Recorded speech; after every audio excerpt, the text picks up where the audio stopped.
Alors, je reviens sur la question de l'astrologie exols et de la vie politique, parce que, en dépit de mes réflexions sur le caractère un petit peu artificiel de certaines expressions, il n'en est pas moins vrai que je dois constater que c'est en phase équinoxiale que la gauche l'emporte. Et que ce soit en 1936, en 1981, etc., etc. Mais un cas intéressant, c'est le cartel des gauches de 1924, qui précède et qui annonce quelque part le Front populaire de 36, à 12 ans d'intervalle. Et nous sommes là, encore une fois, dans une phase équinoxiale. Quand je vérifie dans mes éphémérides, puisque je me sers beaucoup de cet ouvrage, en dehors de l'ordinateur, bien sûr. C'est un ouvrage que j'ai publié en 90 chez Très Daniel, un ouvrage de Gabriel. Enfin, c'est moi qui ai insisté pour qu'il soit produit, qui l'ai commandité, en fait ça.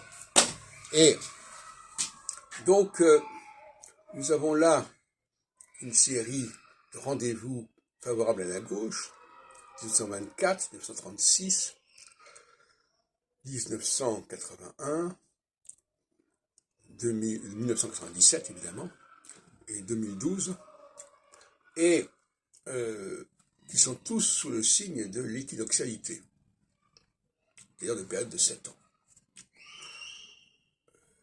Cela dit, aujourd'hui, nous avons une nouvelle situation en 2022, à l'avant-veille des élections législatives, et avec l'idée que peut-être on aurait une victoire, une nouvelle cohabitation avec un Premier ministre de gauche, qui serait éventuellement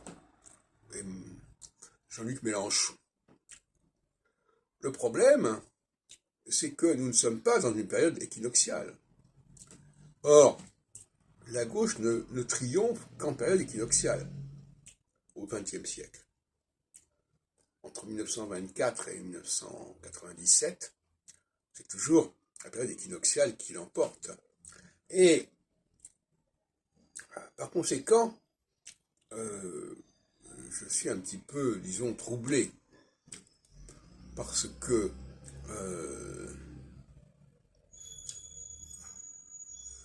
victoire de la gauche en phase solsticiale serait un problème pour moi. Il faudrait essayer de comprendre pourquoi c'est un problème, pourquoi on en est arrivé là. Alors il y a plusieurs théories là-dessus, et notamment la question du wokisme, le phénomène woke, dont j'ai parlé déjà il y a peu de temps. Savoir que le wokisme a dénaturé la gauche, a contraint la gauche à utiliser un vocabulaire évidemment de droite. Le wokisme, par exemple,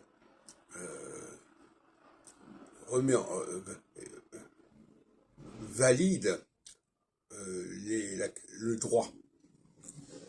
Tout serait une question de droit, y compris le genre. Ce seraient des conventions, ce seraient des choix sociaux qui n'auraient aucun fondement, scientifique, si on peut dire.